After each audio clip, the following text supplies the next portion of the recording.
now in graduating, and I was lost in that respect. Really, we had no father to raise us through the critical years in high school. So I joined, and they taught us discipline and everything. So I'm not a chicken. I'll look somebody in the face, and if he's an idiot, that's what he is. It's just the way it is. If he or she a fine, dandy Christian, that's exactly what they are. I've never been able to say something is not when I see what it is. I can't do that. You might be able to. You might have more diplomacy than I do, but no. So when a car's broken, it's broke. But I was at that prayer meeting, going through this time. I didn't take it like any other time. Suffering like crazy, hurt like crazy. Honest to goodness, I cried more tears I ever thought I could. You know, it hurt every day. And I was at that prayer meeting. I hate people feeling sorry for me. I don't think it's ever any good, because Jesus could have removed anything and everything he wanted to. It was my case. It was my, as they say in the news, you got a lot on your plate. You know, I always have a lot on my plate. I'll tell you why. I like Golden Quail. Come on. When I go in there, they duck their head. They go, oh, he's back. But my wife doesn't eat much, so it balances out. Laying on my back, though. You will never laugh like I laugh unless you can see how stupid you are now and then. How much you hurt and you're so out of sync you can't cry. How much you can feel good and you start to cry. We're all out of sync somehow, see? Well, sometimes God doesn't take everybody, but he gets a lame brain every now and then, and he's got to deal with them in a special way. Because, like I said, I like to see things how they are. I don't try to make up a story, pat things at all. Laying on my back, looking up, praying, asking God for help. Brother Atwell, all the church was praying for me. Suddenly,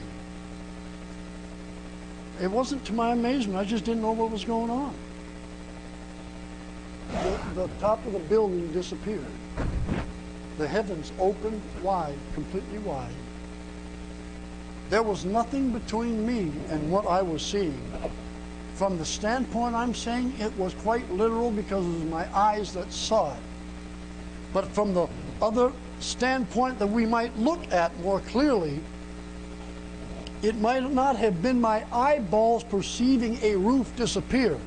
It might have been seeing something beyond something. And that, of course, requires much more than natural ears, if it's hearing, or seeing, if it's seeing, doesn't it? Well, there they were. But that wasn't all. There was a great, great, great big throne. One was on that throne. And there were hundreds and hundreds of thousands of angels all around that whole throne and everywhere up there. And I'm just looking at it. Nobody said anything. You ever get a message and nobody said a thing? Here's what went on. I like going down here. Let me go down here. All I saw, that one on the throne, he was doing him, fellas, going like this. All.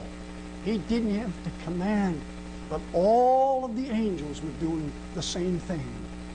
Nobody was making any noise. I was the only one crying and praying. I was the only one, brother, that knew what was going on. But whoever that was on the throne was doing just that. And, of course, everything folded back up, came back to normal, and I literally scratched my head. What in the world was that? I never forgot that, but from that time on, things never did get better realistically. But in my heart, things got so much better because my perspective and mostly my understanding began to be refashioned. Look at that sign. God is found in the impossible. Therefore, seek God for your impossible. We're in that way almost every day. Bring that prayer down closer. Not the things that are way far out of our reach, but everyday things, drawing closer to the Lord. I can draw closer to Him, or I can draw away from Him. I am completely in control there. Understanding. Understanding is looking at the Bible. It's a different book. I've got a passage here. What time do you all let out?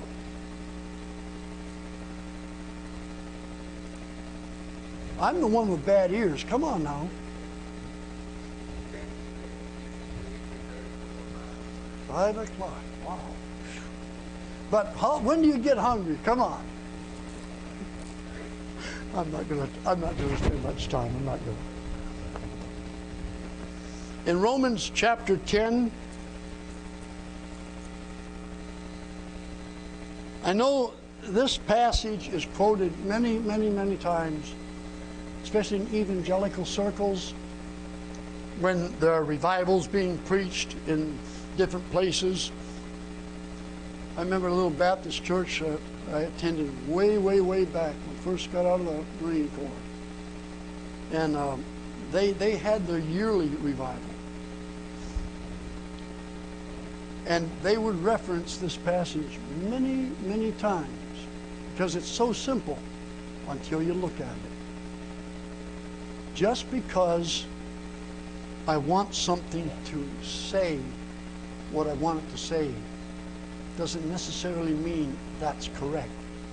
I can be wrong and tell everybody else the same thing, and they can be wrong. What we don't understand in this fact of understanding is, if I tell you something that's wrong, and I myself didn't know it's wrong, it enters into the part of our heart. And that's one of those 181 things the heart does. It enters into the way it understands. If I am in error and I pass that on, I disrupt what was in that heart there before it received what I had.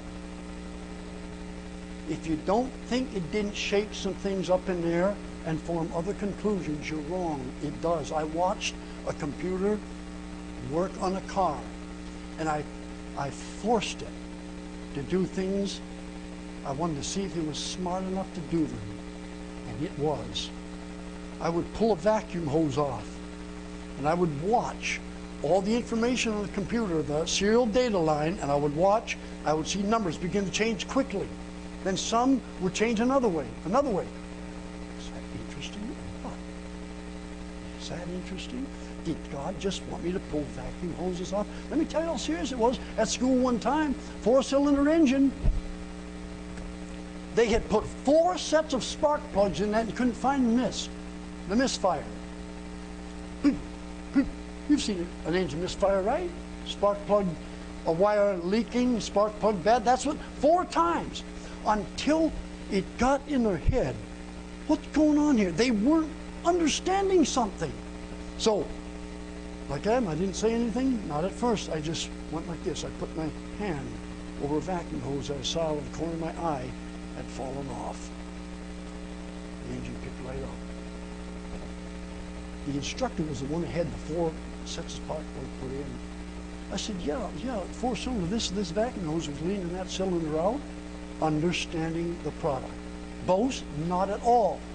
It doesn't take a misfiring spark plug. It takes us to think beyond what we want it to be. And they wanted it to be 4 times a spark plug, didn't know which one, so they put all of them in. A vacuum hose wasn't even broken. It needed to be put back on. Understanding this passage right here, Romans 10, isn't going to make us a genius. It's going to help us to understand responsibility in a slightly different light. When you get older, young man, a whole lot of things are going to be changing. Catch up with it and get on board.